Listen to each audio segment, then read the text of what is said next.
Hello and welcome to the IDTANA Storytellers.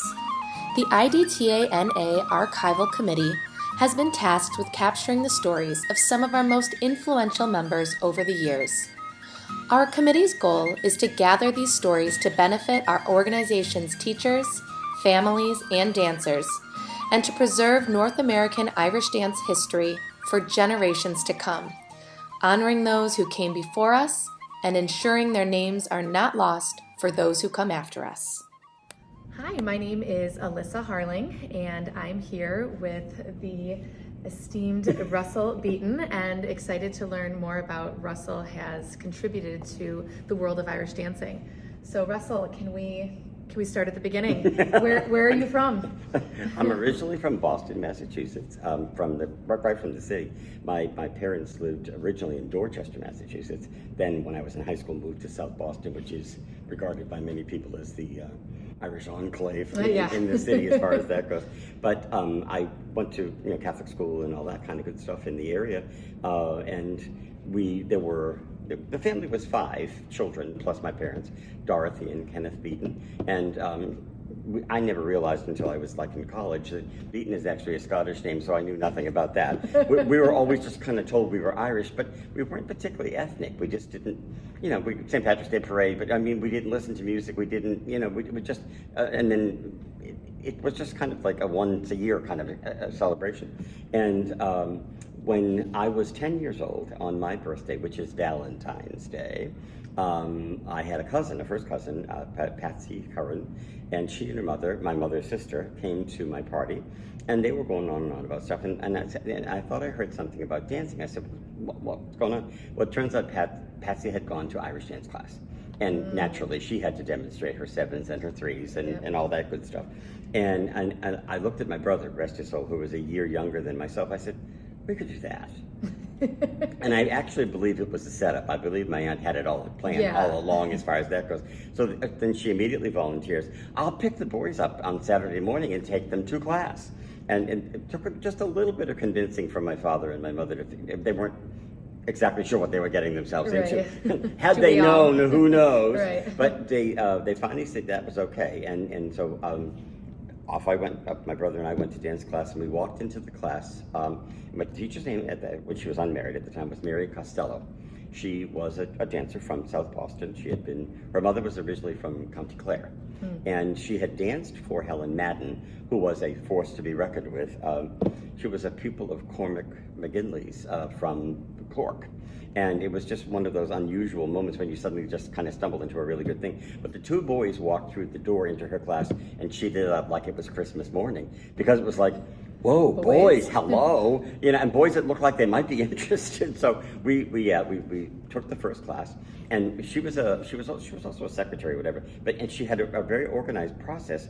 She had all of her steps typed out by word, and then had the R and the L above each step so that you knew what you were doing. So once you learned the key moments, it was almost a little bit like tap dancing, like lab notation. You just didn't need to follow the papers. So we started, and it was that was February. So because my birthday was on Valentine's Day, and we were told that we needed to kind of try to keep up and whatever. Well, we just learned pages and pages of steps. By the time that we went to our one and only fesh that particular year, we had learned a whole slew of basic reels. Now, of course, the material in those days was much more basic, much more simple. And Maureen Hall later on would say to me, boy, you have the basic Cork material, don't you? I said, oh, yes, I do. Because my Helen Madden actually danced in the class with Maureen's sister, Peg. So there's a connection through all of that, as far as that goes. Now, were you in the same class as your cousin Patsy then when you started? Ironically, no, because... and I really don't know why that was, but maybe, at any rate, we were, quote, the beginners, and there were a couple of others who were kind of like picking up and whatever the case might be, but we quickly moved on, and we kept going. She gave up after the first year. That was not interested, and that's fine, and that was okay, but we decided that we were going to stay, but we were also then loaned out, because my teacher and a fellow teacher of hers, who was a dance partner of hers, she was short for the recital. She wanted to do an 8-hand, but she only had 6 girls. So my brother and I got to dance with our school to do the high call cap, and we got to do the high call cap with the other people as well. And it was very cool. So we didn't know any better, but Interesting. What did we know? And what was it like being in class with your brother? Was that a good dynamic? It was fine. We had very different ideas about how much we wanted to put into it, and he would be the first one if you were alive to tell you that very same thing. But yeah, we were kind of excited at the front. It was intriguing to learn, what flaps and shuffles and all that kind of good stuff were. And yeah, we rather enjoyed it. Yeah, we really did. Oh, yeah. Very nice. So clearly there were other schools in the area if you were on loan to these other teachers. So obviously you found this one because of your cousin Patsy, but what did you know about the other schools? How many were there at the time? The ones that I can remember, there was the one that I ultimately came to know particularly well because my future wife turned out to be a dancer at that class. It was the Maureen Hanson School. So it became Maureen Hanson Cohane later on when she got married. There was Josephine Fitzmaurice Moran, who had a connection back to Ireland. I forget what the connection was, but she and her sister were very active. Again, these were in different parts of the city because there were a lot of suburbs of Boston, as you can well imagine. There was a young lady nearby us. Her name was Marietta Boland, who was taught by her mother, but we never really kind of knew where the material came from. And then not too long after that, we ran into a young lady by the name of Maureen Green O'Leary, who is a very active adjudicator nowadays. And her mother, Maureen Green, had a small class going at the same time, and so we got to know her as well. So those were the ones that I knew about. As it turns out, there were others. There were some small families and some people who were taught by a nun from here or there, or whatever the case might be. Like it would have been in Chicago or New York or any place else. There were other people doing stuff, maybe not necessarily in an official way, but they were keeping the material going with the kids as far as that goes. Oh, very good. All right, and so you're getting very involved in your dance school. How about Feshana? Did you participate? Were there? Well, of course, we didn't know what a fesh was from a hole in the ground in those days. Teachers explained to us that there was going to be a competition. It was going to be an outdoor competition with wooden stages, raised stages, and all that kind of good stuff. And it was going to be at I believe it was the Brookline Town Field. Well, we didn't know anything about that place. But we prepared and we got ready, and that was fine. And I don't know how it worked out, but my father, rest his soul, was the one who was deputed to take us to the fesh. Oh. So we got, because I had younger sisters, and I'll talk about them in a couple minutes, but when we got to the fesh, of course, we kind of generally know what we're doing, but never having been before. And my father was beyond clueless and not entirely sure he was happy to be there at the first place. And it was one of those places, it was a field, a public social field, but it was used more for like football games and track and that kind of stuff. So it wasn't exactly an idyllic sort of place with lots of green fields and whatever. And he's looking around like, what in the heck have I gotten myself into? Well, we finally figured out how the competitions were organized. And in those days, I didn't know the difference at the time. There was an age group, you were like 10 to 12, 12 to 14, whatever the case might be. But there were no breakdowns of categories. There was no beginner, there was no novice, there was no prize winner. It was, you are a boy, 10 to 12, or whatever you are. So we get up there, and we quickly discover that there are boys there that have been dancing one heck of a lot longer than we have. For example, the Hanson School, where my wife ultimately went to, they had two very, very strong boys, and they just danced the socks off. And I'm like, oh, what exactly is happening here? But we did our steps, and that was fine, and that was okay. But this was one of those typical things in those days. You didn't get any results that day. The results were later posted in the newspaper in New York City, of all places. The Irish Echo or the Irish World or whatever. So we went home and we had no idea, kind of like what the end result was.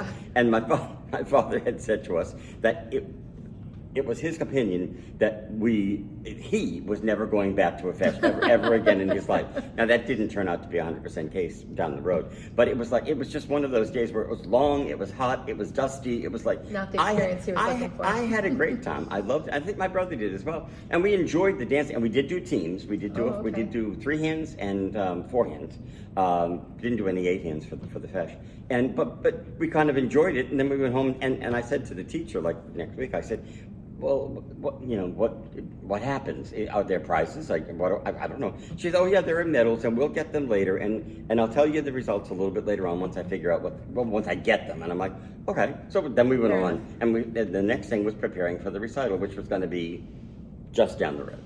So the recital was an interesting experience because we were taught the high call cap to dance with our school, and we had to do it with the other school. Then we did solo lines. We did jigs and reels and hornpipes and all this other kind of stuff. And then we did our three. And so we did a lot of stuff because it was a relatively smallish school, and she wanted us to be involved in everything. And being but it was truly a combined recital with this other school. It was, as well. yes, yeah. Her name was Mary Flynn, and she had been a dancer with our teacher, Mary Costello, with Helen Madden. And there were some other classes that came out of that as well, you know, as far as that goes.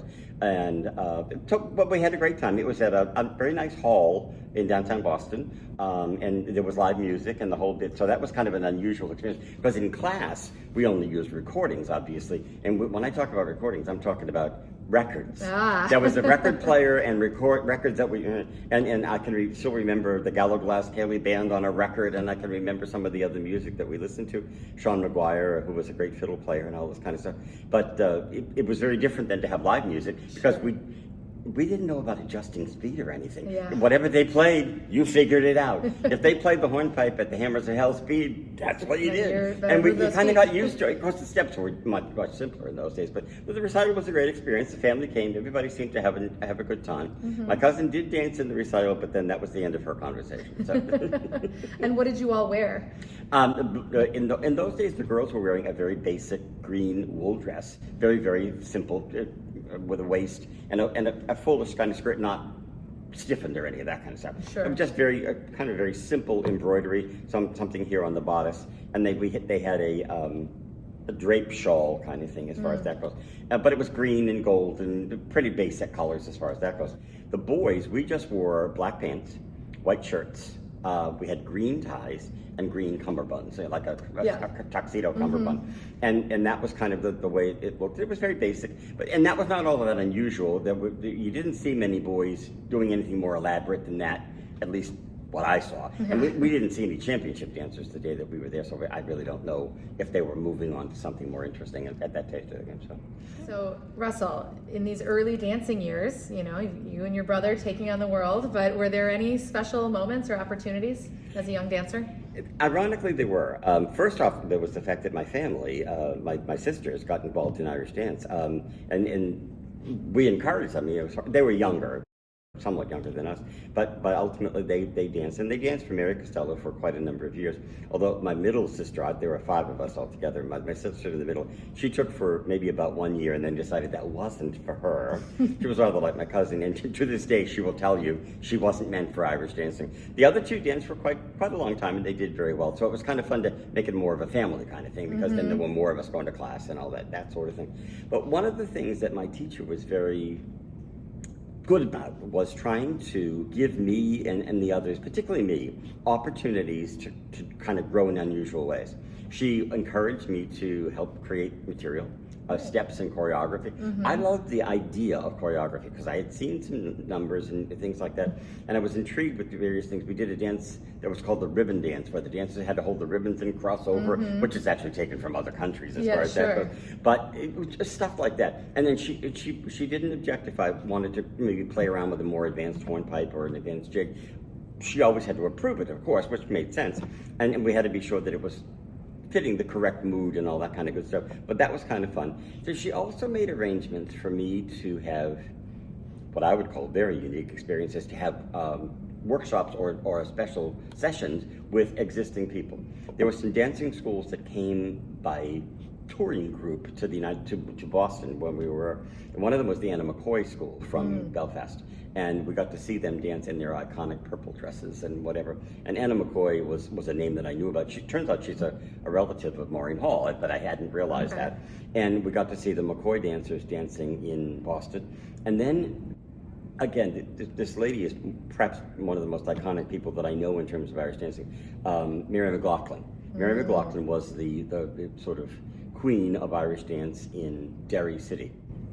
And she and her dancers came out and they did a show for, I think it was for the Columban Fathers, which is a sponsoring group or whatever. And her husband was an accordion player, Donald. And he's actually the person who created and wrote the music for the Four Masters. So I got to go to a private afternoon lesson with Mary McLaughlin out at the seminary where they were all staying and whatever. And at the time, I had no idea what I was getting in terms of process. It turns out what she taught me was the lead step to the original Four Masters. Oh, wow. The sad part about it is I don't remember much of it. I've said that to a couple of people. I said, I just wasn't in the habit of writing stuff down in those days because my teacher always had the stuff written down. I have some individual moments that I can recall, but she was absolutely delightful, but she talked a language that was so different from my own. She would Dieteries and all this other, and I'm like, but the best part was Donald actually accompanied the class, so that I got to have Donald McLaughlin playing music for me, and she was just absolutely one of those delightful people that, you know, that she wants you to do well, and she was a great teacher. She was very, very thoughtful and very careful. Wow. So I had opportunities like that, which was really cool. And then one time, a little much later, when I got married, I actually on my honeymoon went to Ireland and danced in a fesh. I danced at it turns out it was a Kogol fesh, but I didn't know it at the time. And I also had a class with a young lady, Anne O'Loughlin, who was from Loughrea, County Galway, and who turned out to have taught some teachers here in North America. And I was in her kitchen in Loughrea, and the mother would bring tea and soda bread, and we'd dance, and so I got some material from her as well. So the teacher loved to encourage me to do that kind of thing as far as that goes. So that was very welcoming. Yeah. Yeah, it sounds like you had a great relationship with your teacher. I So as you grew, did that afford you teaching opportunities with your teacher? Yes. When I very first finished up finished up competitive dancing, when I finished college and was getting ready to get married, I had been doing some occasional trips back and forth to Boston because she still lived in South Boston and taught. So whenever I was going to be home, I would say to her, you know, do you want me to come down to class? Can I help you? Whatever the case might be. So I wound up doing classes for various people. As a matter of fact, Peggy and Roseanne and their sister, the Wood sisters from South Boston, and Nancy was the third one. I was able to work with them a little bit. I worked with Michael Smith and Noreen Houlihan Smith, and you know, various ones because they were still competitively dancing and that sort of thing. And it was great to be able to sort of give back to the community, as it were, and to kind of play with them and get them ready for some new material and all that kind of stuff. So, and it was good for her because as she got older, it was more difficult for her to create new material and whatever. And we never really went to other teachers or other schools. We didn't bring other people in to create new material. We kind of created it among ourselves, you know. And that's what I would come back and I'd say, well, how about let's play with this and see what happens, you know? Yeah, so it was good. That's a great experience. Very good. And your brother continued teaching or dancing and teaching, or just? He was mostly more into the dancing. He enjoyed the dancing. He actually liked the what I would call the social part of dancing.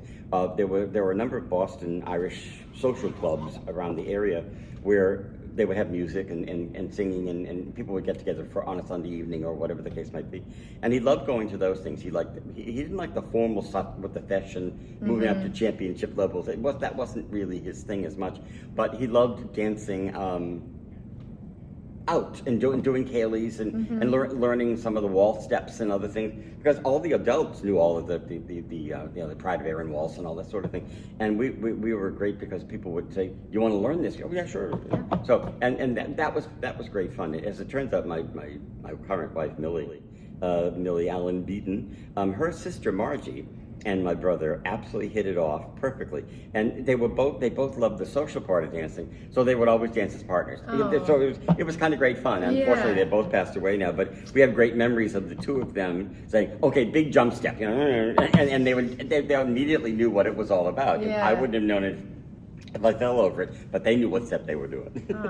Very good. So that gave you a lot of opportunity to travel, socialize. I mean, that's... Absolutely. And the other thing that started to happen was as I gradually got into more complex material, and as we got to see people like the McNiff dancers from New York and some of the others, like the dancers from Ireland, doing things to slower music, it was like, oh, this is a whole new world, because we just weren't familiar with that. We knew the show dancing or the vaudeville style Irish dancing. So we got to learn a bit more about what I would refer to as the Northern Ireland style of dancing that the McNiffs represented. And so we started creating new material, and that's when I had to make the decision, am I going to move up to championships? Do I want to learn set dances and things like that. But the syllabuses in those days were kind of unusual, which is why the NAFC and other groups came along. When the syllabus came out, it would be not the same thing every year. Number one, there weren't performance categories like beginner, novice, whatever. Right. And the other thing is, so in championships, one year the syllabus would come out. It would say, okay, you have to do a reel or you have to do a hornpipe, and then you can choose one of the following sets, and they would put down 4 sets, and you had if you wanted to dance, you did one of those sets, and they might not be the same ones next year.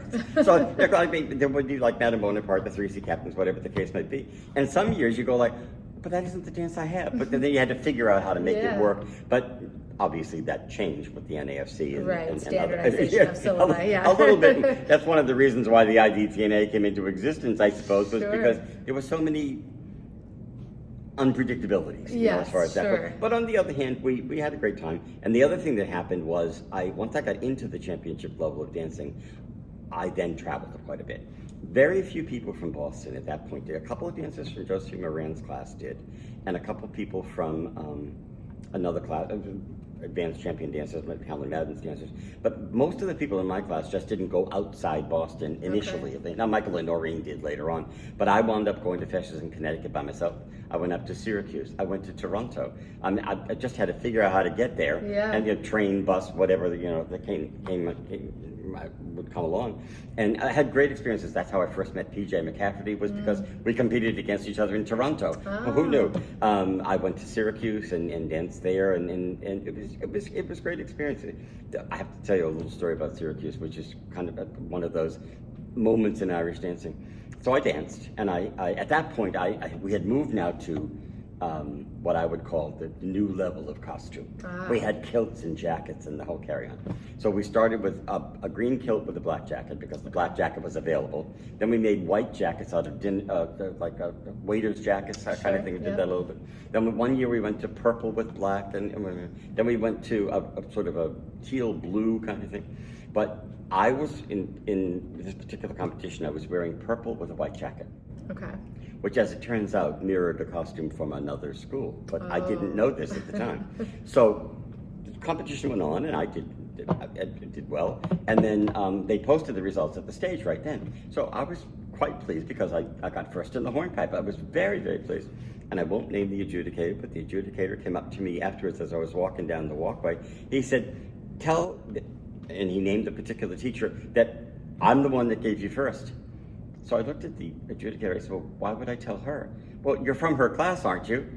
I said, no, I'm not. He said, but you're wearing the purple kilt and the white jacket, which is what her dancers wore. So I got the hornpipe, whether I was supposed to or not. But who knew, But it was moments like that. I kind of think back on some of the history of where we've been. It's like, strange things have happened. Mm-hmm. Yeah. But it was a great experience. We had a good time. I got a lot of traveling in, and then we got to meet. That's how I got to meet Patsy McLaughlin, Mary Lou Shade, Jimmy Friel, all the people that are still my buddies since we were teenagers. So. Wow. So, and when you went on these travels, you were mostly going solo? Mostly, yeah. Although I have to tell you a story. I am one of the 4 people that is personally responsible for a rule that came into syllabuses after a fesh. At a particular fesh in Connecticut, the fesh had been canceled the previous week because of weather. So when people reassembled the following week, some of the other named dancers in championships were already booked for something else, so they went off to that fesh. So at this particular fesh, there was Jimmy Friel, who danced for Peter Smith. Mm-hmm. There was Colleen Werba, who danced for Peter at the time. He was his junior champion. Then there was Maureen Glynn, who danced for Cyril McNiff, and in both cases, rest their souls, and myself. And we were all buddies, so we were kind of hanging out and whatever. And I don't know which one of us, I think I suspect who it was, but we won't say, said, we could do it forehand. We could do I said, but why would I? We're not from the same school. So Jimmy Friel says to me, but if the 4 of us as champion dancers can't make this work, what's the deal? So over he went, and he registered us, and of course it was $1 or whatever the case might be. So the 4 of us figured out the forehand reel, and of course we danced. They're both in black and red, which was Peter's costume with swans. Mm-hmm. I'm in green and white. purple and white, and Maureen Restersol was in Cyril's dress, which was green. So of course we get up on the stage and it's like, what the heck's going on here? Yeah. So we do the forehand reel, and as Jimmy predicted, because we were 4 champion dancers, we danced pretty good, as far as that goes. Well, I'm here to tell you that the parents and some of the kids in the other teams that normally would have won were not amused. And they were like, they cried foul all the way home. And within weeks, the rules started showing up that you had to be from the same dancing school. So I've had influence on all kinds of things. Yeah. Who knew? But it was great fun. And fortunately, because Colleen isn't participating in dancing anymore, Jimmy and I see each other all the time. And then Maureen Glynn passed away quite young from illness. But it was a fabulous memory to be able to know that I was with those folks in something very special. Yeah, it was really cool. And I mean, that's the camaraderie and the friendships we make in Irish dance are unparalleled. And in those days, it was particularly true that whenever I went up to New York, everybody took care of me. Patsy Early, her father, Jim, was like everybody's grandfather. I mean, you were part of the family. When I walked down to the field, he'd come on over and sit with us and whatever, and I wound up staying at their house and whatever. But it was one of those cases where you weren't a stranger, you were part of the family. Yeah, exactly. And to this day, it's still there with Patsy, and the same with Mary Lou Shade. I have some pictures, which hopefully we'll be able to show, which show me with probably 12, 14 different dancers from New York. We're all lined up, and I'm the only one in the odd color and whatever. And it's like, I can name them all. There's Mary Lou and there's Bunny McNamara and different ones. But it was like getting together with your gang. It was your crowd. And even though we were from like 14 different dancing schools, who cared? It didn't matter. But Mr. McLaughlin, Mr. Early rather, was just amazing. He and the wife they welcomed me like my own parents. They were just amazing. They really were. Yeah. Sounds like you had some amazing friends and really a second family as you're doing all these travels with your Feshna. As a dancer, what were your big milestones or achievements? Well, there were a couple. I mean, there were loads, obviously. I remember you would have no memory of this, but in those days, there'd be like hundreds of people in a line to dance, and they'd give 3 medals at the end of the day. And if you got a medal, it was like the end of the world. You felt like you'd gone up the stairway to heaven. But there were a couple different Feshnas. There was the United Irish Counties Fesh in New York, which was one of the largest in the day. And I think, I could be wrong, but at least on the East Coast, I think it's one of the oldest, if not the oldest, Fesh still actively running. And they had very elaborate trophies and beautiful awards. But they had an interesting thing where they had 2 different championships, but they were the same age groups and stuff. So it was like there was in memory of somebody and in memory of somebody. So you just kind of had to pick and choose which one you wanted to be in. Well, as luck would have it, on a particular day in June of whatever the heck year it was, I wound up picking the right one because all the names that I knew, like Roger Casey and Patsy Early and all that, they were over there. And I was over here with some really good dancers from the McNiff School. And I wound up getting second in the championship. And the trophy was nearly as tall as I was. My teacher says to me, "How are we going to get that home?" I said, "We're just going to drag it on the train and do the best we can." It was just layers and layers of trophy, but it was exciting. And the musicians who played the competitions were world-class musicians. One was Larry Redigan, who was an amazing musician. Pete Kelly, Mary Lou Shade's father and uncle and different ones, the Quins. It was just freaking amazing music to dance to. And you got, like, to this day, I can still hear Larry Redigan playing the Mountain Road and the Sally Gardens. And I think to myself, you have to be dead not to want to dance to that music, because it was just so amazing. And then, as you get into championships, as you probably know yourself, you get to a point where it may be as far as you're going to get, as far as, maybe because everybody's good and you never know. And I was fortunate, but unfortunate, to be in an era when there was a great dancer, Roger Casey, who was amazing. There was Jimmy Friel, there was Patsy, there was some just amazing dancers going on. And so, but every week I'd go and I'd be there and I'd do the best I can or whatever. Well, there was this fesh in Connecticut. I think it was Glastonbury. Okay. And it was a relatively small location. They had a sort of an inside hall, but not a whole lot, and they had more outside or whatever. But this particular championship wasn't until like God knows what hour of the night.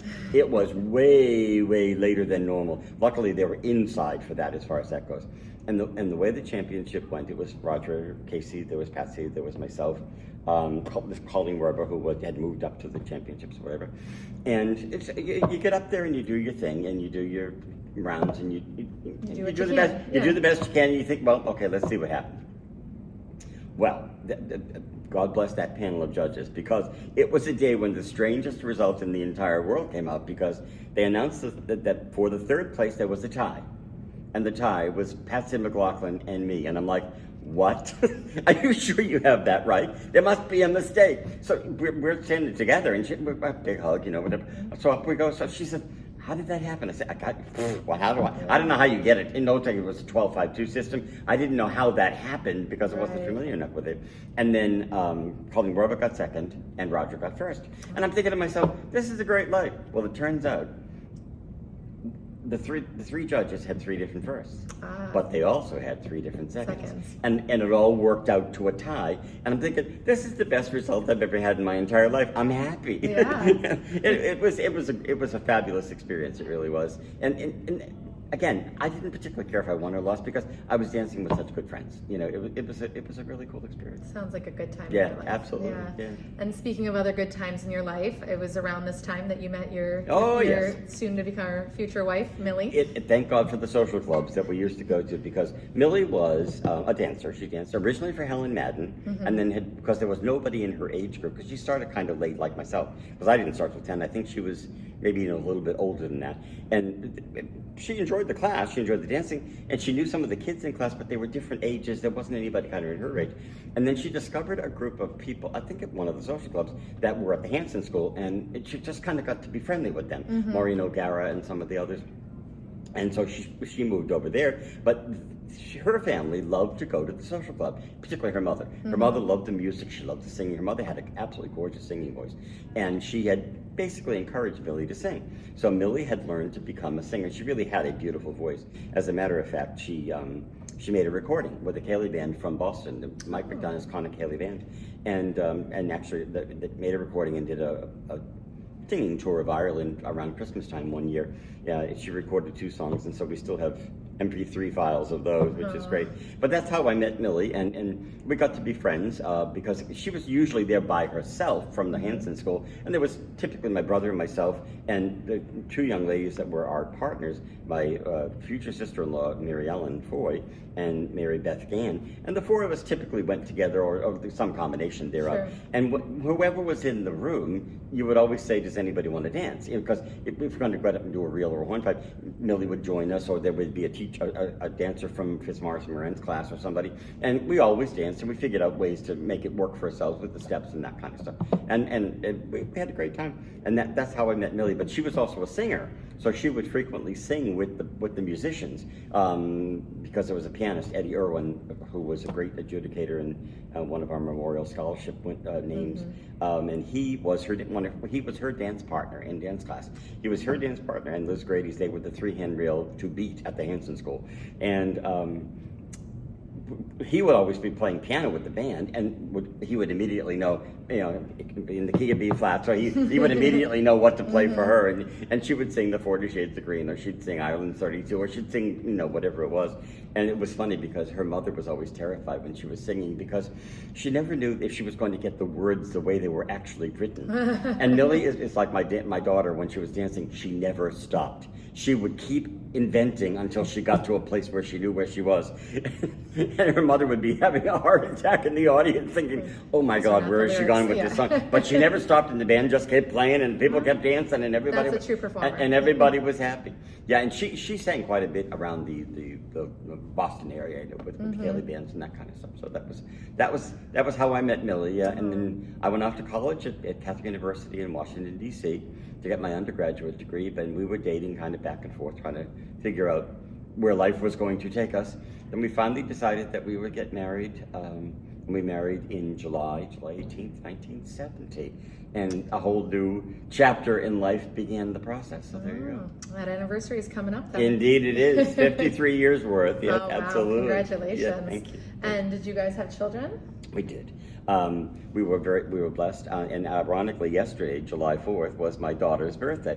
She was born on July 4th in Frederick, Maryland, and it was funny because we went to the fireworks the night before July 3rd, and Millie started to feel like she was having contractions yeah. or whatever, and then we went to the hospital, but they said it's not really ready yet, so we went back home. And it was about 3 o'clock in the morning that I knocked on the door of the next door neighbor. I said, "Okay, buddy, it's time. We're on the way." So off we went, and she was born on July 4th, and that was very cool.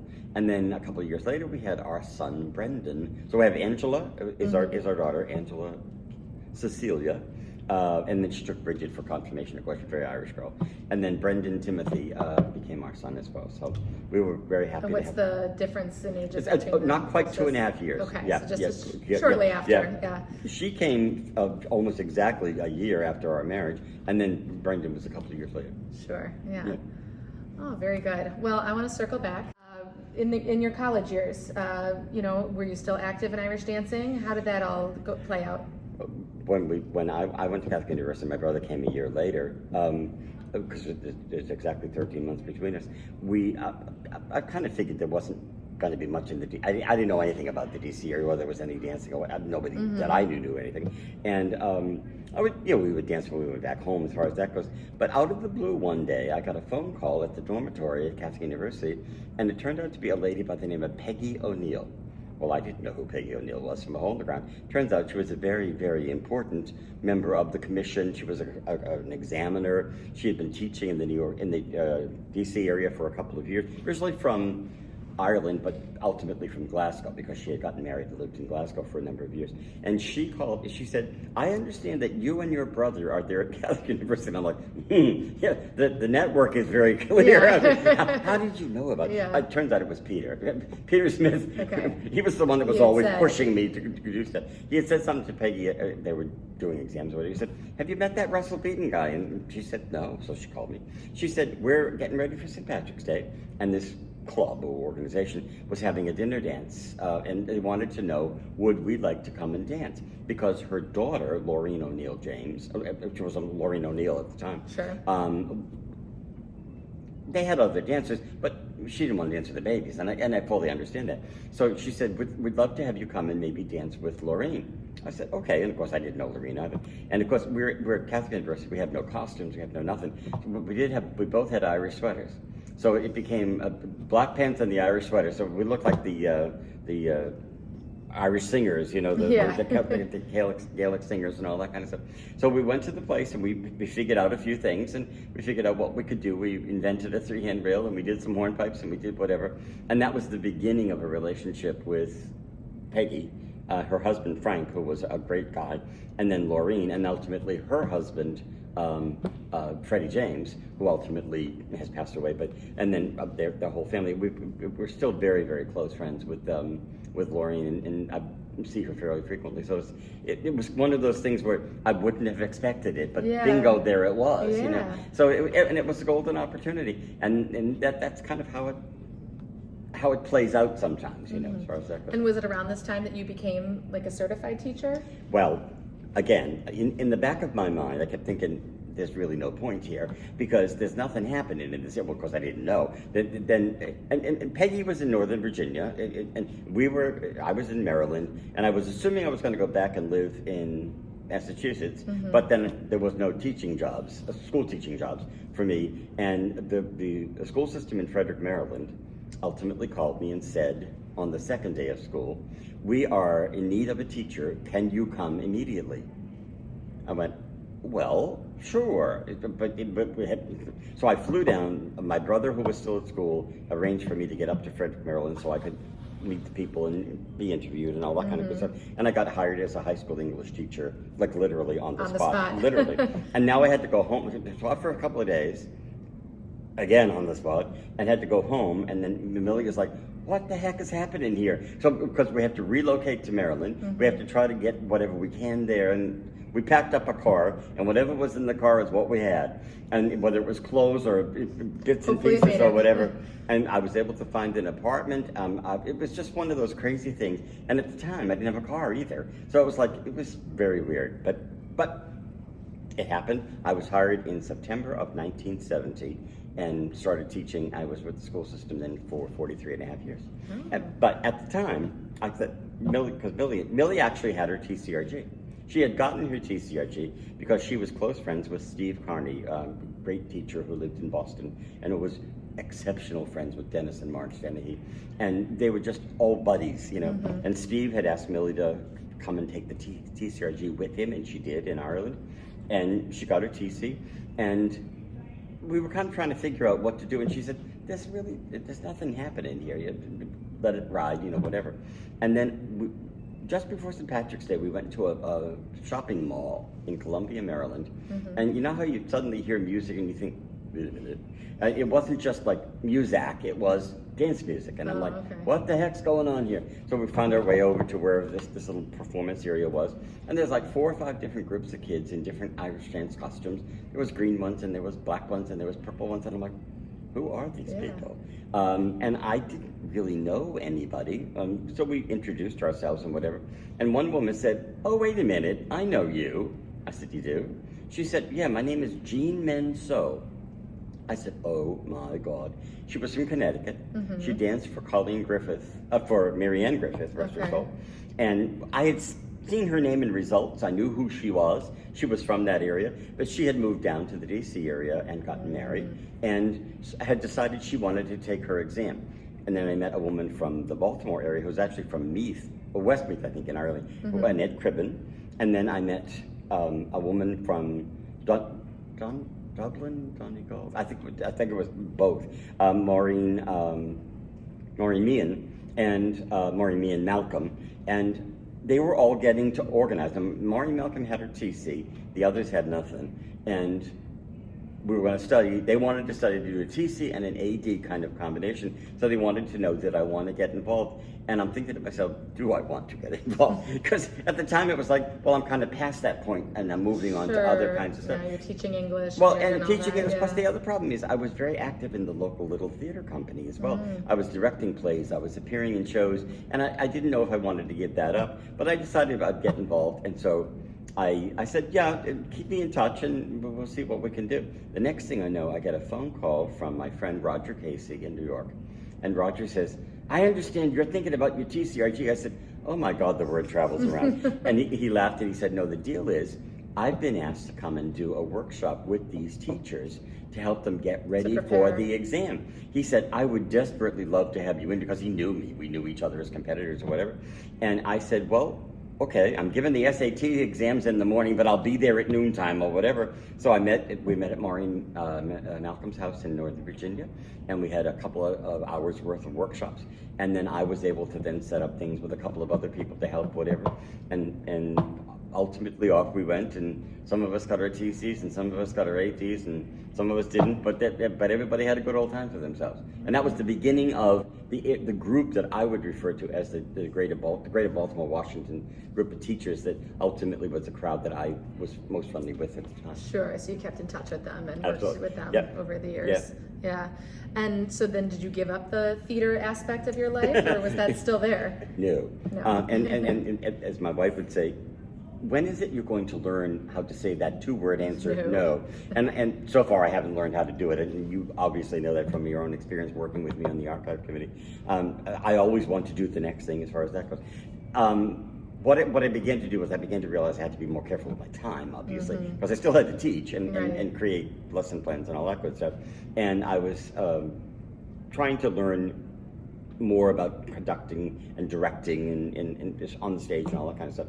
I kept going with it. I kept doing various and sundry shows. I directed Guys and Dolls. I directed My Fair Lady twice, Guys and Dolls twice. I directed Dracula, and I directed all kinds of fun stuff. And my last show with the organization that I worked with was Joseph and the Amazing Technicolor Dreamcoat, where my daughter and a friend split the role of the narrator, the woman who tells the story. So that was great fun. And in the meantime then, I got involved with an organization called the Frederick Camerata, where there was a friend of mine who came to me and said, okay, so you're busy directing all these shows. I have a company that wants to do opera. I'm like, ooh, righty then. Because as an undergraduate, I didn't know much about opera. I knew the odd occasional name or whatever, John McCormick or whatever. And my brother's roommate was a music major who turned out to be a Grammy Award-winning opera singer down the road.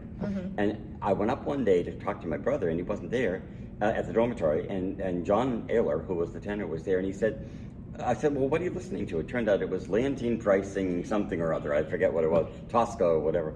And he said, I said, that's fascinating. What's that? So he explained it to me. So every Wednesday I would go up and listen to whatever the opera of the week was, that kind of thing. So that I became an opera fanatic. So when Phil Day came to me and said, will you direct opera for us? I was like, oh, bingo. And Millie's like, what is wrong with you? Where are you gonna fit this in? So I directed maybe 4 or 5 different ones. And then he said to me, we'd like you to do a solo. I'd like a solo part. I said, really? Yeah, in Don Pasquale by Donizetti. I was, The Elixir of Love by Donizetti. There is a quack doctor who supposedly is selling the elixir of love. Well, it turns out it's just bottles of booze. So it was a perfect role for me as far as that goes. So I got to play Dr. Dulcamara. The only problem was I had to sing in English, so I had to get the right words. If it was in Italian, I could have faked it, but Phil was only into English, so I got to do Dr. Dulcamara. But I was able to keep that going at the same time that I was still working with the TCRG. And I wound up taking my TCRG in New York. I think it was 1976, I'm pretty sure. And in those days, Patsy McLaughlin, wonderful person that she is, was helping to run exams, and she ran them for like 340 years or whatever it was, until she finally decided that life needed to move on. But I took my exam and got the TCRG, and it was interesting because prior to that, you may remember Kenny Verlin, and of course Donnie Golden and different ones. Many of the younger ones were allowed to take both the TC and the AD together because there was very few ADs in North America. As a matter of fact, my wife Millie was an adjudicator for a short period of time as a TCRG because they wanted to, she didn't have any dancers, so she had no associations, but they needed people to judge competition because they just weren't. But by the time I came along in 1976 or whatever it was, the commission and the IDTANA had decided they needed to kind of call a halt to that you should get your TC, have some experience, and then move on. And I fully agree with that in terms of logic, but I was a little aggravated at the time. But the IDTANA said no, so I wound up not being able to take my AD till 1980, so a couple of years later. So. All right, very good. So during all this time, you clearly liked to overextend yourself with your nothing has changed. Yes, right, your involvements and everything. But it never struck you to start a class or to start your own school? I actually didn't. I thought that was one of the few things I actually said no to, until my daughter, she was about 4.5-ish. She was very intrigued with dancing, and I thought to myself, well, let's just see what we can do. So I can teach her. So we started with some, up and back and 1, 2, 3, 4, and I'm like, oh, this is not bad. This is going all right, and she loved it. She absolutely adored it. So we kept going, and then we taught her for a little bit, and then there was you and Millie would teach her, or just you? Mostly both of us involved, but it ultimately devolved into me. Because one of the things that my wife and my daughter will tell you is that they quickly become issues with each other sometimes because they're from the same piece of cloth. I teach my daughter. She's young yet, but I see how that there were moments when it was just easier for it to be me, and that was fine. But she took to it like a duck to water. She really did. And by that time, a first fesh had arrived. There was going to be a fesh in Northern Virginia that Maureen Malcolm was running with a AOH type club or whatever. So of course, that was fine. And we took her down to dance, and that was funny. And it was just lots of stories about things that she said or did. She was sitting on the edge of a stage, an outdoor fest that Peggy O'Neill ran. And the lady came along, Bridie McCarthy, rest her soul, who was a judge from New York. And Bridie came along and she said, oh, are you waiting for me? She said, yes, I'm dancing on this stage. And you know my father. I'm like, oh, God. She said, my father's Russell Beaton. Of course, Bridie did know who I was. So it's like, oh, Angela, what the heck? But that was the way she was, And then one time she was dancing a treble jig, treble, back, treble, up, treble, back. So She goes up, she puts up the number. There are not many kids in the competition. And she walks straight up to the table where Peter Smith, rest his soul, is judging. Oh. He says, "Oh no, go back." She said, "No." So Peter looks at her and says, "Why?" "Because my step goes backwards. My father said I should start here." So Peter made the mistake of saying, "Who's your father?" and of course, the minute she heard it, he went, "No problem. Okay, do it." So she said, and he said, "She needs to learn how to do it without going backwards." I said, "Yeah, well, we're working on at it." 5 years old, what Yeah. what can I say?" But it was stuff like that. Yeah. And Donnie Golden was judging her at a fashion. I think it was in Cleveland, because we traveled quite a bit in those days. Yeah. And I had completely screwed up understanding the syllabus, and I entered her in a single jig, in the regular jig competition, but she had a single jig step. Oh. I don't know where my head was at that stage of the game. So she starts to step, and Donnie stops her. And he says, "Can you do that again?" So finally he said, "This is a jig competition." She said, "Yes, and this is a single jig, so it qualifies." Oh. So Donnie at this point has now looked to the left and realized who she's talking about, and he went, "Okay, no problem." There you go.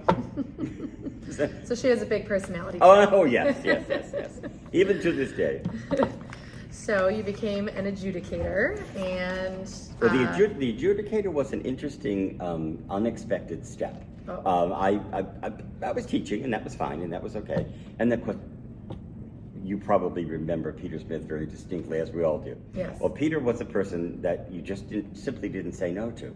And perhaps we all should have, but who knew? But anyway, Peter kept badgering me. I mean, he was seriously bad. "You have to take your AD. You have to take your AD." I said, "Peter, they didn't want me to take it before I gave it. I'm busy. You will take the exam." Now, he hooks me up with Murray Walsh, rest her soul, who was a very important member of the commission at the time. She lived in Dublin, had a fabulous dance school, Mary McElroy's class, and it was just wonderful. So she mentored me over the phone, and we did. So anyway, I got ready, and I said, "All right, I'll take the exam." But now I had to go to Ireland to take the exam, because there was no exam that was going to be held here in North America. They were kind of sporadic in those early days. It was one here, one there, whatever. Yeah. So I get on the plane and I fly to Ireland. And in those days, you had to stay over a weekend in order to get a decent rate on the plane. I remember you may not remember those days, but nowadays people go back and forth all the time. But in those days, you literally had to stay over. So I had to arrive on the one weekend and spend the whole week in Dublin, and then come home the following weekend. So I did. And I was one of the last few people to take the exam in the commission office. There was no mini-fesh. There was no process for that. Sure. It happened shortly thereafter. So there was the 3 examiners, and myself and a couple of other candidates, and there were, I don't know, 10, 12 dancers, kids, whatever. What do I know? They did a couple of small solo competitions. They did a forehand, the usual stuff. And my examiners were Molly Farley, who was wonderful, John Cullinan, who was the master of it historian, all, yes. and then Owen Quinn, whom I had not met before, who is now in Australia. I went in the morning. I was the only one taking the paper, the music. We didn't have a math test in those days. That wasn't part of it. But I was the only one that had to go do. That's fine. And then I had to do my dancing. And Molly Farley will tell you to this day that I'm the biggest phony baloney that ever comes, because I got in the middle of St. Patrick's Day, and I got into the set part, and I didn't know where the heck I was going. And I just invented as I went along. Like my daughter, I did not stop. So I got to the end. And Molly says to me, "Was that the traditional version?" I said, "That's the version my teacher taught me." I thought to myself, my teacher's going to kill me when I tell her. But Molly said, "Oh, well, thank you." So we survived the dancing. When I came back in the afternoon, I did not know who else was going to be there. There was Mona Roddy. That was a force to be reckoned with, needless to say. There was a lady by the name of Joan Powers. And there was another teacher, I think her name was Angelina, but Angelina. But there were the 4 of us. And we were going to be doing the judging, whatever the heck it was. And it was in a room that was the size of a large broom closet. And it was just the strangest sort of experience, but I didn't know any better. So later when I found out about mini-feshes and whatever, I'm like, wow, this is a whole different world. Yeah. But the best part was now, so we take the exam on Sunday. I have to stay the whole week. Right. I have no results. But they said to me, if you want to come into the office on Friday, we'll have results for you. Now that was very unusual in those days. You usually got them much later, and then they said, okay, so I discovered that the other people have already taken the exam before, and they're repeating, and I'm like, why am I wasting my time here in Ireland? I'm spending a lot of money, and I'm not going to do well with this exam because apparently people just don't pass the first time.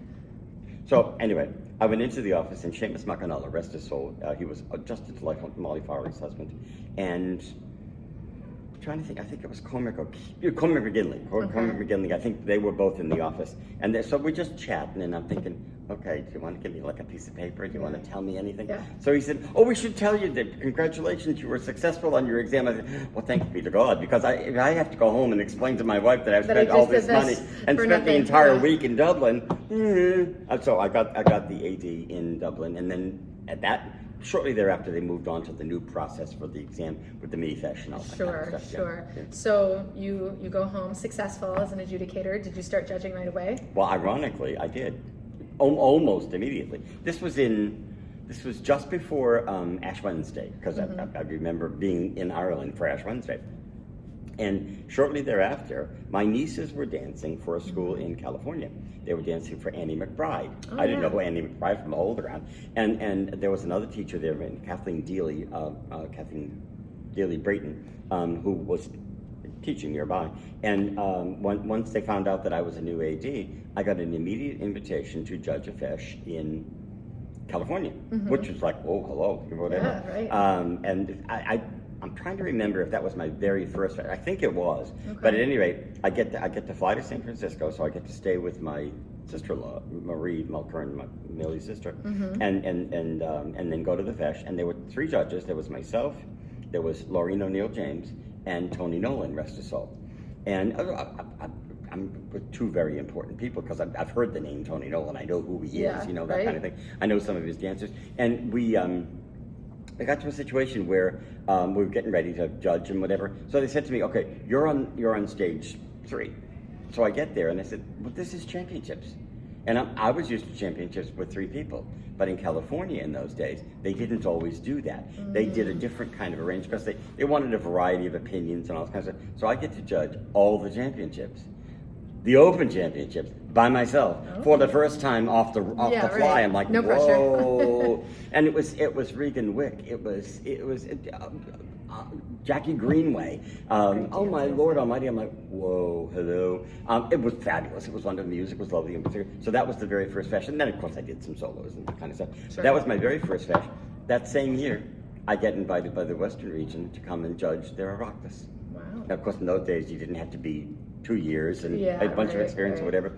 And who is it? It's Mona Roddy and myself. Oh, there you go. They're two partners in crime. And then we were with Dolores Gaynor, who lived in Victoria Island in British Columbia. And she was originally from Dublin. So we got to do that Oireachtas in San Francisco, of all places. Again, got to spend Thanksgiving with my sister-in-law and her family, and then go down to judge the Oireachtas. And so that was my first year as a heck of a judge. And then I judged the local DC fesh, because again, I didn't have dancers other than my own 2 kids. So I was able, and my very first panel, I was on championships, and who was I with? Peter Smith and Patsy McLaughlin. It was like, whoa, baby. This is high time stuff here now, let me tell you. Wow, so you're, right away using that, you had that AD certification, putting it to use, but you still didn't have your own class other than your children. So did you do any workshops? Did you do any other outside teaching, or did you stick just to adjudication? When I went to California to do the fesh, the 2 teachers that were behind it, Kathleen Dealey and Annie McBride, said to me, would you be willing to stay for a couple of days afterwards and do some workshops for our classes? They were particularly intrigued with the idea of choreography, because choreography was a big thing in certain schools, but it was difficult to get people to kind of, and they had heard that I was very intrigued with this kind of stuff. So I was hired by both of the classes to do choreography for both of them, which is interesting, because my teams are now going to compete against each other at the Oireachtas. I'm like, well, there you go. What the heck? So I did that. And I also did some solo steps and whatever. And the irony of the whole thing was, a good few years later, I was judging the Western Region Oireachtas again, and choreography, I'm not thinking, whatever. And they start to read the story to a dance, and I'm like, oh, this sounds awfully familiar. There were some minor variations in the story, and I thought to myself, oh, glory be to God, this is my dance. And it was, but now it was like 12 years later or whatever the case might be. And it was a different school. And, it had evolved. Kathleen Dealey had some spectacular senior girl dancers that were just, and a couple of them had moved on to their own classes, and one of them had decided to take the idea and reuse it. And she said after it, she said, I completely forgot that you were judging the Iraqis, but I think it mattered. And of course it was lovely to see my own dance out there, and the dancers were wonderful. So it was one of those ironic moments. Yeah, and very come to circle kind of. There were several people who quietly asked me if I would help with choreographies with them, because in those days, well, any choreography is challenging. It's very difficult trying to remember the bits and pieces and whatever. And because there wasn't associations in those days, but the trick was to try to keep it quiet so the world didn't know that they'd had me in to do blah, blah, blah, blah, blah. So I'll keep the names to myself. But there was a lot of teachers on the East Coast that had ideas for me. And that was great fun. So you were spreading your influence far and wide. Doing the best I could. But tell me about how you got involved with IDTANA. Well, again, thank you, Peter. Peter is a person who obviously doesn't accept no for an answer. And I was very intrigued with the idea of the organization. I knew about the NAFC. I had been in communication with Bob Gaber, who was one of the original founders of that organization. And he loved talking to people who had different and unusual viewpoints. And he wasn't just teachers. And so somehow or other, I don't know how Bob and I got connected. So I had some conversations about what turned out to be the NAFC. And then Peter would call me and say, I need your help with wording something or writing a letter or anything that would be helpful. I said, sure, absolutely. Because he knew what I did for a living with teaching and all that kind of stuff. So I was kind of intrigued with the whole idea, and we went to the various, the original nationals that were held, one in New Jersey, and then there was one in Cleveland, and then there was one in Anaheim, California, and my daughter danced in a couple of those and all that sort of thing. And at that point, I was intrigued with the idea of being involved in the idea, but I really didn't know exactly what I wanted to do. And at one point we were in, I believe it was California, and there was a meeting. Meetings happened in the strangest ways and the strangest times sometimes. They just sort of happened. And out of the blue, somebody nominated me as the president of the IDTANA, and I'm like, oh my, what the heck's happening here? They wanted somebody new, different, fresh, whatever the case might be. And so I wound up being the president of the IDTANA for a very short period of time. I was supposed to be for 2 years, but at the end of the first year, I thought to myself that I had had some issues. There was some, how should we say, disconnects. I had been told XYZ, and it turns out XYZ wasn't the case. And I was told that I had support to do da-da-da-da-da. They were trying to create the idea of the NAIDC, the national championship that would rotate among the 7 regions and whatever. And oh yeah, we're ready to boogie and whatever. Well, that wasn't 100%. And I got very frustrated because I would go to meetings and I would kind of look like Mickey the Dunce, and I'm like, we don't really want to do this. And I'm like, okie dokie. As it turns out, we wound up doing it, and people were very kind and very generous and whatever. But I thought to myself, I'm not the one right now. This isn't what I really want to be doing. So I decided to back up a little bit and kind of stood off to the side for a little bit. But as fate has a way, when the commission decided they wanted the regions for the World Championships, they originally came up with 4 regions, which was not enough to cover North America, but it was a place. It was a place, and Canada was kind of a separate animal, but they really weren't really separate. Anyway, there was going to be a meeting in Ireland at which they were going to talk about breaking what would then call the Eastern region, all the entire East Coast. There was New England, but then there was this Mid-Atlantic crowd which is now the Mid-Atlantic crowd, the Eastern, and it's huge. It was all the way from upstate New York all the way down to Florida, and it was massive. Now down in the southern part there weren't as many folks, but but eventually Peter said, what I want to do is I think we want to create a southern region, and we'll see how that plays out in Peoria once they go to the meeting. But he said we're going to try to keep Maryland with the North, because there are some teachers like Lauren O'Neill James and different people who were teaching in the North, in the Eastern region, that wanted to kind of stay with their associations and Sure. whatever. Well, Peter comes home from the meeting. He said, "Well, I have good news and bad news. The good news is we have a southern region. The bad news is Maryland's in the southern region." So it was from the Delaware, Pennsylvania, Maryland border down south, and that's how I first got involved with the southern region. And Laureen O'Neill James was the first appointed regional director, and Kathleen Rondeau, Carl Drake, a variety of people were involved at different points. And then shortly thereafter, Una Ellis, rest her soul, who was originally from Cleveland, but living in Myrtle Beach at the time, she wound up getting elected as the new regional director, and I wound up then helping her. I was her assistant regional director for a couple of years, and then I kind of began the process with the southern region. So Okay. that's how I started with leadership roles. I became the assistant regional director and then regional director, and then there Anna O'Sullivan at that point was the recording secretary for the IDTANA, but she had gotten to the point where she was hitting term limits. She needed to term out of that particular job, and they were looking for someone to become the recording secretary. And I thought, I can do that. I can write minutes or whatever the case might be. So thankfully, Anna mentored me to get into the process, That position, and then I yeah. became the recording secretary, and then gradually moved up and ultimately became the vice president to Tim O'Hare. And to Lisa, and then became the president after Tim termed out of his. Yes. Yeah. So, Russell, tell us more about your time as president of IDTANA. Obviously, I had worked with the IDTANA in a variety of capacities, and as the vice president, I had been in charge of the ethics committee, and we had a few issues that were resolved, and whatever the case might be.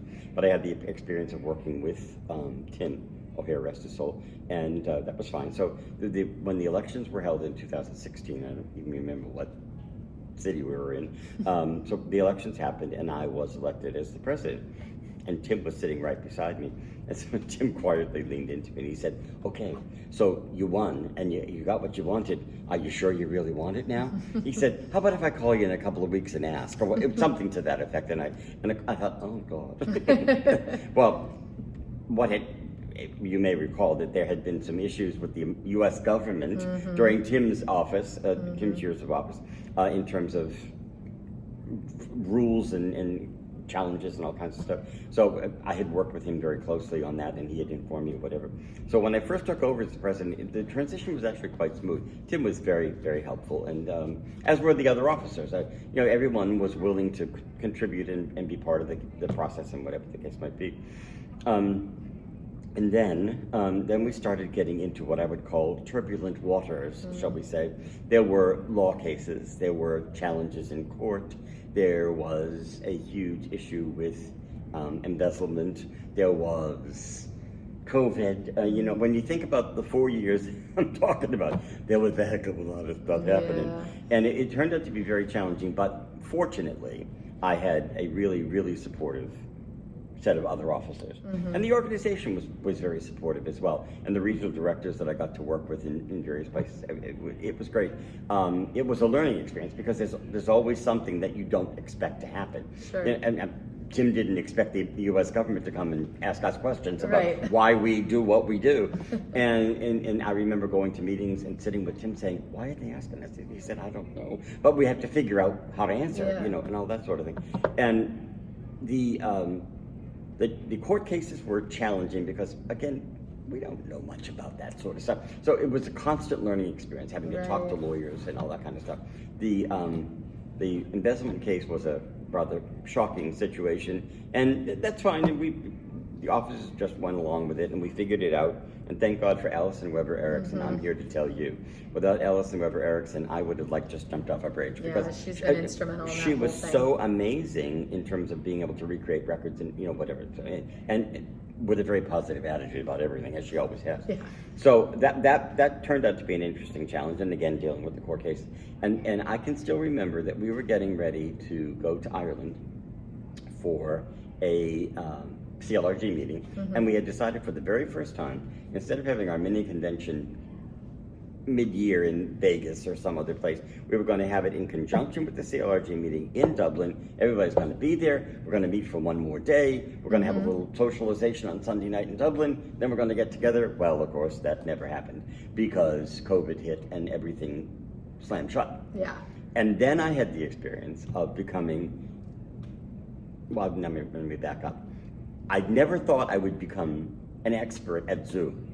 And to be honest with you, I'm not entirely sure I still am. But thank God for people like Cormac O'Shea, because I knew Cormac knew a whole lot of stuff. And I said, yo, Cormac, I need a couple of lessons. We're going to do our very first couple of meetings Virtually. online with Zoom. And Right. I have no idea what the heck is going on. So Cormac did a little tutorial for me and whatever. Nora McHugh, who's now working with the Scholarship Committee, she helped me with some things and some forms. And we wound up doing our mini convention, which was about 34 people, so that wasn't so bad. It was fine. We learned how to do that. And then by the end of that first year, I tallied it up. I had been to something like 52 Zoom meetings, because the commission did some Zoom meetings reluctantly.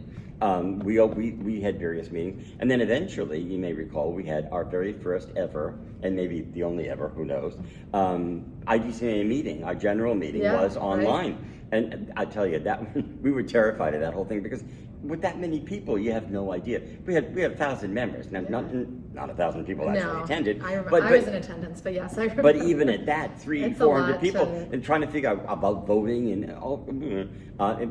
and we had what we called the behind-the-scenes technical committee, Megan Hickey and her sister Erin and different ones who are now involved in other organizations and other parts of the organization. They were and John Grimes. They were our behind-the-scenes, keeping an eye on the technology. Yeah, they ran it well and letting us know what the heck was going on. Success. But we had it was a 3-day kind of event, and each day kind of went smoothly. And at the end, the offices, we all were kind of on Zoom talking to each other. And Margaret Clary says, I think we all need a drink, even if we're in our individual places. Yes. It's like, and I didn't drink very much at the time. I think, yeah, because this has been the most stressful time, but it went so well. But it proved, Michael Mullane, when he was the president of the IDTANA many, many, many years ago, he had said to us, we needed to learn to use technology, to have meetings online and whatever, and everybody went, yeah, Michael, really, dream on, whatever. And I, to this day, I'm still grateful to him for the idea, because we had to do it for a reason we didn't want, but it turned out teaching us that you can do this, and you can save a lot of time and a lot of money by having meetings, online. So that was one of the bigger challenges, needless to say. Then we ultimately settled the court cases. And then we approached May 20th, 2020, and I quickly had announced to the entire world that I'd had enough of this whole experience, and I was going to, I'm going to finish up my term, which is fine. And everyone assumed I was going to continue to be on the commission or look for a position or do. And I said, no. I want to retire. I want to go behind the largest palm tree away from here and just kind of hang out for a while. And that's where I've been recently, although as you probably have discovered with Archives Committee and the scholarships, I don't stay away very long. No, that's all right. I keep coming back to the stuff I really like. Yeah, sure. So, I mean, you've obviously been involved in so many different levels. Now, I don't know if you know this, but the first time we met was when I took my TCRG exam. So my first experience with you was as an examiner. So whole different world. Yeah, it sure is. So when did you become an SDCRG? And we're still speaking to each other, so you must have done okay. Yes. Successful attempt. So I always joke that when a person comes up to me and says, "You were on my exam," I always think that's a good sign, because if they didn't do well, they don't usually bring it up. Yeah, they don't usually talk about it. Well, it was successful, but tell me your experience as an SDCRG. I was involved in the IDTANA. I was an officer. I think I was I'm trying to remember. I may still have been the recording secretary. I forget exactly how far back this was, because I lose track of time entirely, and I have no sense of time whatsoever. I was at a meeting, North American Convention meeting, and I'm sitting there minding my own business. I wasn't up on the podium, so I don't know what my status was at that point.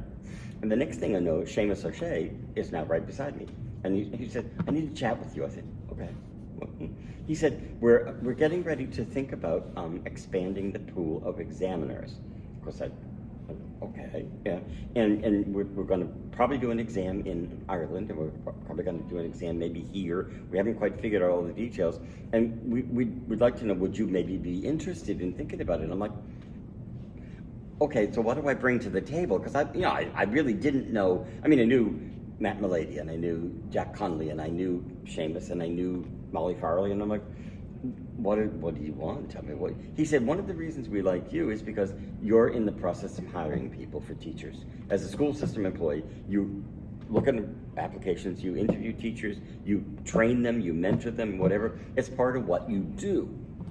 And I went, oh, okay. So that gave me a better idea of what I was looking for. Sure, yeah. So that was so it's sort of an educational mentoring kind of thing. So that's fun. So that conversation went on for a while.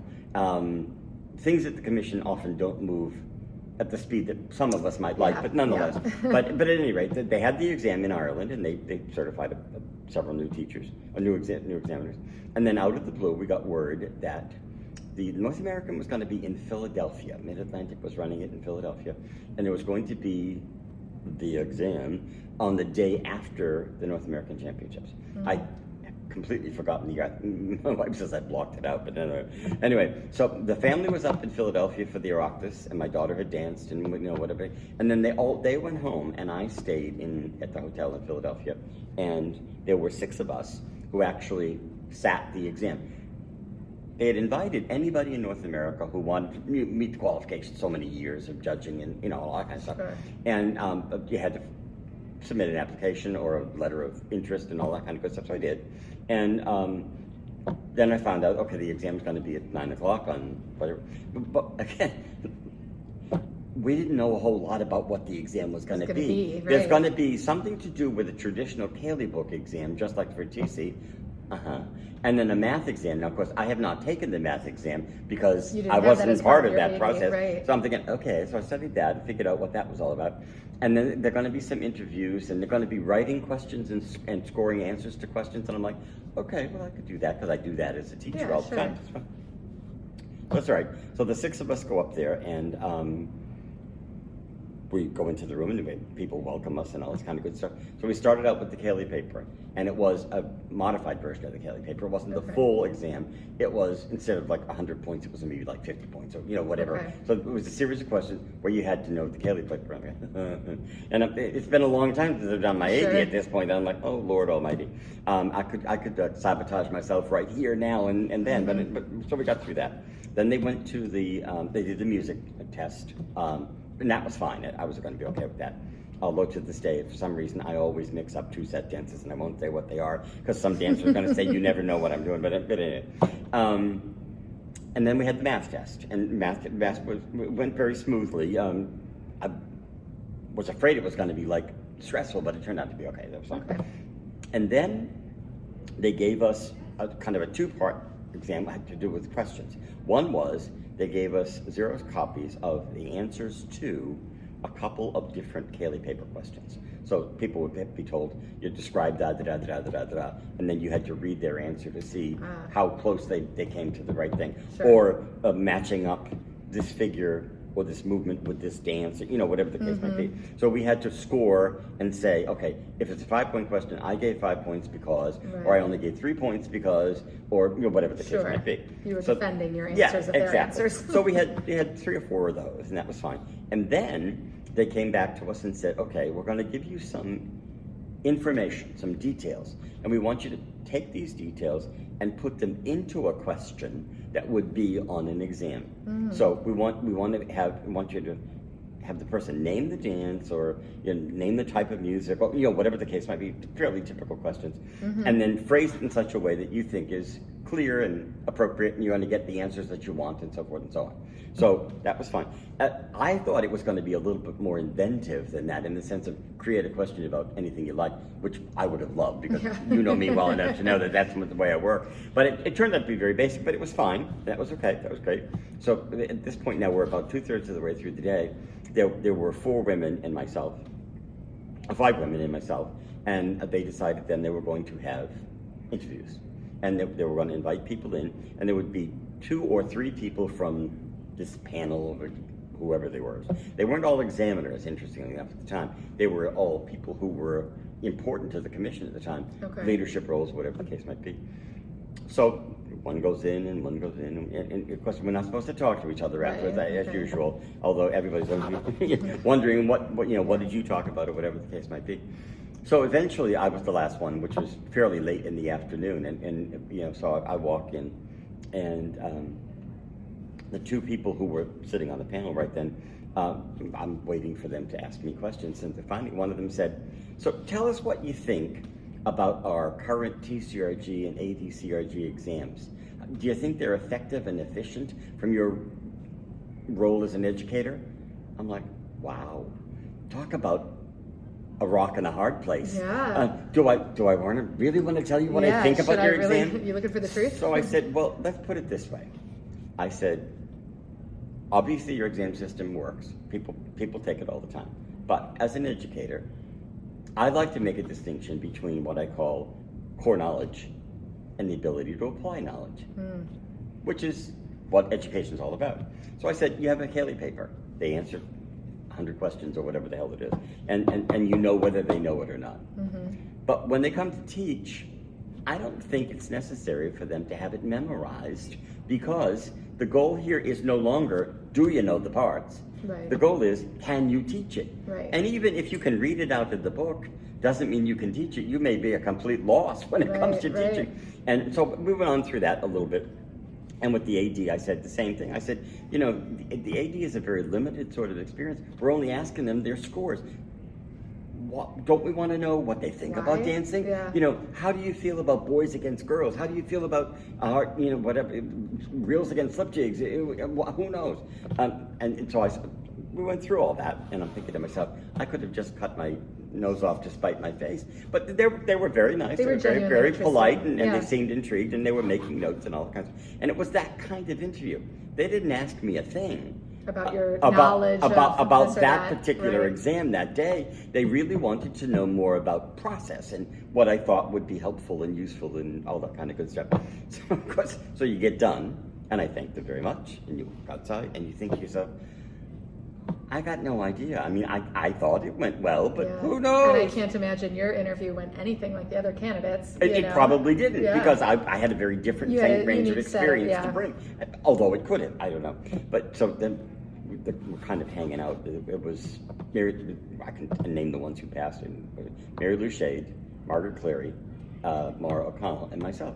We're all kind of hanging out, kind of hanging with each other, and we for some reason Mara had to go somewhere, I don't know, but it was Mary Lou, Margaret, and myself, and the three of us kind of got together in one of our rooms, and we had a little drink, and Margaret said, I'm just completely like wrecked. You know, it's just, you know, what do? You don't know, you know, you have no idea, and none of us did, and we didn't really know what was given weight and all that kind of stuff. The only nice thing about it in those days, there was no fee to take the exam. Nowadays there is. So at least it was going to be a no-fault kind of situation. Yeah. And then, of course, not too long after that, we got the results that we had actually passed. And then we were told that we would have to do kind of a sort of a brief training period.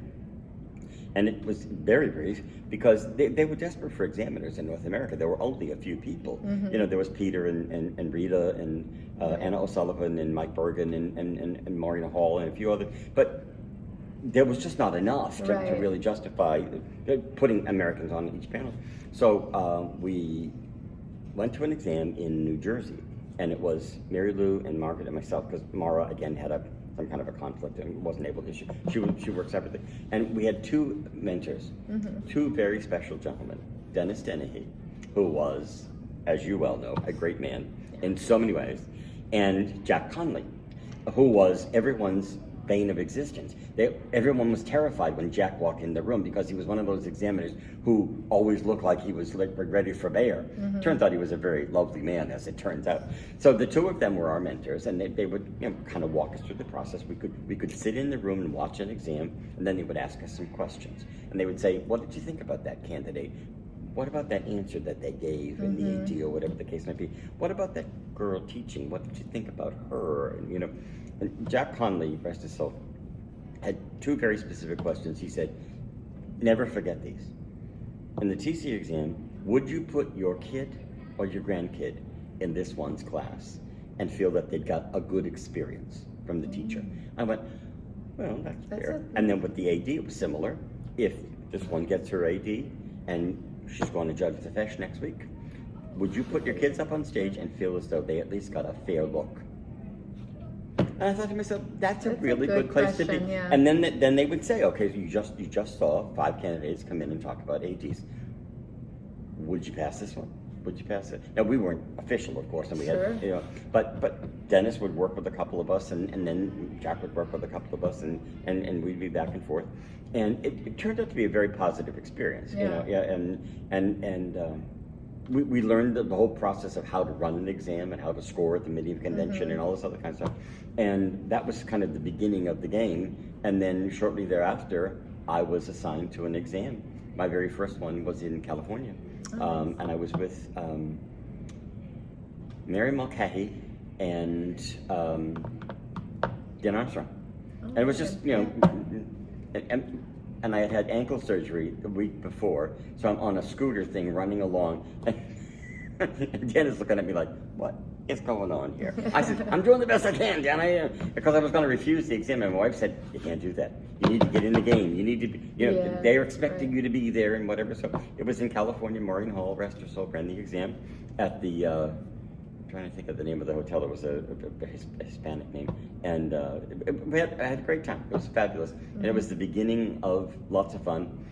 And I can honestly tell you, thank God for Irish dancing, not only from the friends I've made and the places that I've danced and whatever, but because of being an examiner. I've been to Australia 5 times to do exams. Wow. I've been to Vienna, Austria to do exams. I've been to Scotland. I've been to Ireland. I've been to other parts in England and all over North America, East, West, Canada, whatever. I've done exams all over the place. I used to keep a list, and I just gave up. Somebody said, did you do the exam in blah, blah, blah? Maybe, I don't know. It's a possibility. What a fantastic opportunity that's afforded you. And I mean, I know your love of opera and traveling, and so just being an SD has really allowed that to, more travel. Absolutely. For sure. So we've heard a lot about your story and your history. Now I just want to take a few moments to kind of pick away at like your thoughts on your opinions, we'll say, about things over the years. How things have changed. What are any trends that stand out to you or differences over the years? Some of the trends are really, really positive. Some I'm kind of sad that they happened. Mm-hmm. One of the things that I loved about dancing when I was a child, when I was younger in dancing, was it was a very fun, enjoyable, almost more social experience. You would go to the clubs and you would dance and you would meet dancers from other schools and you would have a good time. And like meeting Patsy McLaughlin and meeting Jimmy Early and meeting Roger Casey and different people and getting to know them and so forth. Unfortunately, I don't know that happens as much as it does now. There's such a huge emphasis on competition. We only had the occasional fesh in New England. And I might go to, over the course of the summer, I might do a total of 3 feshes, even though I did go to Toronto or Syracuse or whatever, but it would only be a couple a year. But nowadays, everything is competition as opposed to the fun stuff. I love it when I see someplace like the Academy or Margaret Mullen in Western Canada doing Christmas shows with all kinds of unusual things where the kids dress up as elves and dance to Bring a Torch, Jeanette Isabella, or whatever the case might be. Or like the Academy, they do Mary Poppins and then make it a dance show. That to me is the excitement of the dance that I don't always see in certain kids. Don't get me wrong, I love them when they compete. And I sat and watched some girls yesterday. My wife and I sat and watched one age group where we knew a few of the dancers, and I sat there thinking, glory be to God, look at what they're doing. Look at what they're able to do with their physicality and their whatever. And I know that people said that kids know each other, they socialize, they are pen pals and all that kind of stuff. I think I miss some of that early enjoyment that isn't competitive. Having said that, competitive is where it is right now. And you learn to live with that. When I taught dancing, I initially said I was going to teach dancing, but I was not going to teach a competitive class. I was going to just teach the kids whatever we wanted. We would do recital pieces, we would dance out, whatever. I freely stole from Trinity Irish Dance Company. My kids would come home and say, we saw the one with the trees. And I went, oh, we could do the trees. We do the basketball, all the different shows that they used to do. Or like I would see other companies and I would think, we could do something with that. And I remember doing great stuff with those kids. none of whom was a competitive dancer.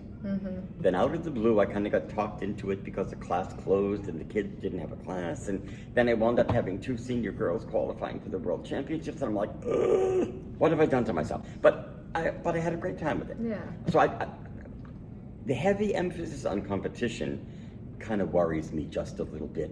Because let's face it, in any dance class, you're going to have the few kids that really are at the top of the pile. They're going to be your named dancers who do very, very well. But what about all the other poor souls? You know, the other ones who come to class and do the very best they can, and are never going to be champion, and they don't want to be. Yeah. But they love doing the dancing. You know, I wonder sometimes if everyone is reaching out to those people. And one of the things that I think is wonderful, 2 things actually. One is the emphasis on adult dancing. I think it is the best thing since sliced bread in many ways from many, many people. And I love the adult championships and so forth. And I know people over the years have resisted and resisted and resisted valiantly allowing any of that kind of stuff to happen. But on the other hand, when you see what it does for people, I judged an adult championship at a fesh in Maryland one time, and there were 30 women in the competition. They were having the best fun that God ever made. They just had a great old time. I got them all up on stage. We took some posed pictures, and I made a big hoo-ha out of it. And they were like, "This is really cool," you know.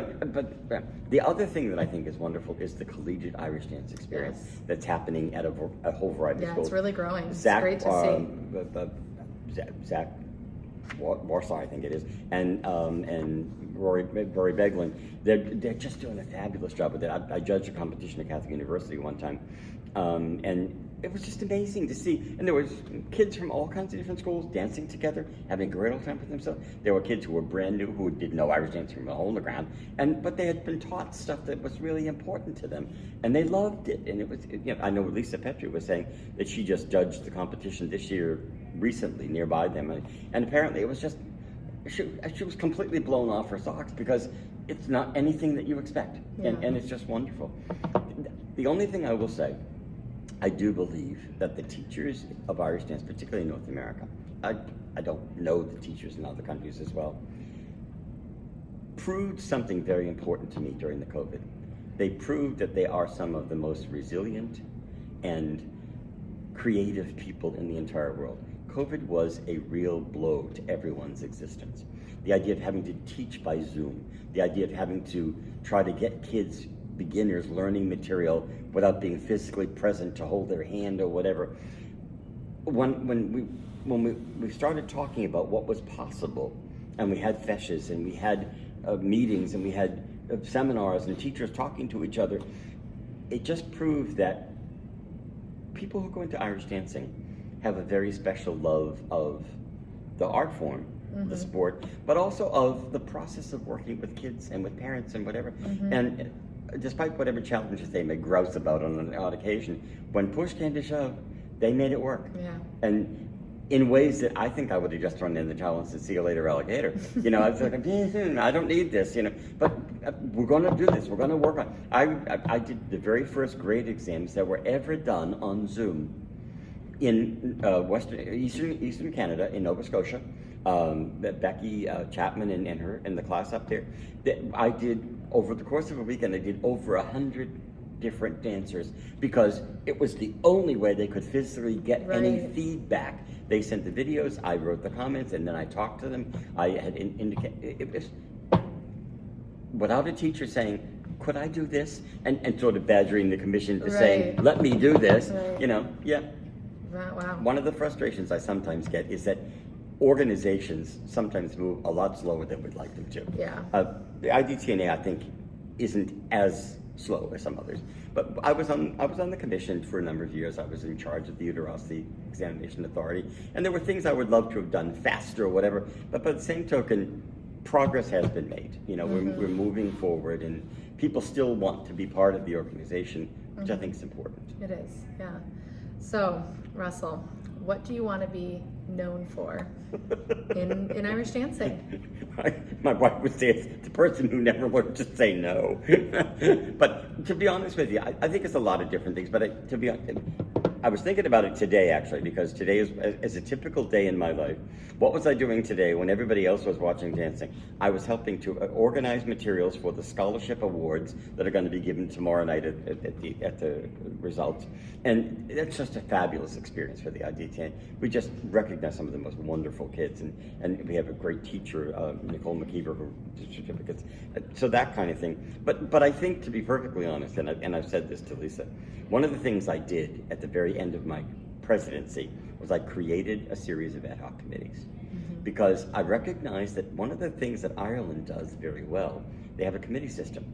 And the committee meets, they work out stuff, and then they bring stuff for consideration. You can't do committees of the whole. It doesn't work very well. Yeah, or just very slowly. And the IDTANA was a classic example of that. Oh no, we're not going to do that. Well, so we had a social media committee. We had a handbook committee. We have the archives committee. We had an RDO, which is a professional development. And to be honest with you, I think those committees have done amazing work. The adult committee, the adult dancer committee, has done amazing things. And they hung in there, and for perhaps 3 or 4 years, they kept getting no, and all of a sudden, Monday, people said yes, and then we're like, whoa, we now have stuff to do, that kind of thing. The archives committee, where we're doing storyteller videos, and we're trying to gather hard copies of materials and get a database and whatever. There's really good stuff happening, and I would like to think that I had something to do with some bit of all of that. Yeah. Right. Well, Russell, this has been an amazing opportunity, really. Thank you for taking the time to sit down. I've learned a lot, and I hope our viewers are going to learn a lot as well. And your story's not done yet. You're gonna share more, because you're gonna get involved with everything. We know this already. Because I can't say no. But this has been great. Thank you so much. Well, thank you so much as well. I have to tell the audience that you and Nora McHugh are two of my favorite women in the entire world, because you have picked up two different passions of mine, the scholarship committee and the interviews, and are just great people to work with. So thank you. It was a great experience to work with you.